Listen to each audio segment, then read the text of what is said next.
কর্মী যার নেতৃত্বে একটি নতুন বাংলাদেশ আমাদের সকল নেতা কর্মী ধৈর্য ধারণ করা রয়েছে।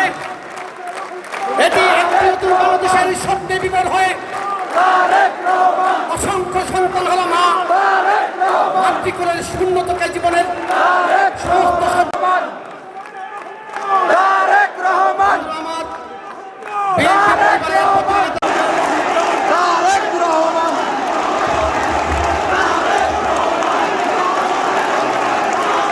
কর্মী যার নেতৃত্বে একটি নতুন বাংলাদেশ আমাদের সকল নেতা কর্মী ধৈর্য ধারণ করা রয়েছে। এটি একটি নতুন বাংলাদেশের স্বপ্নে বিবর হয়ে অসংখ্য সন্তান হল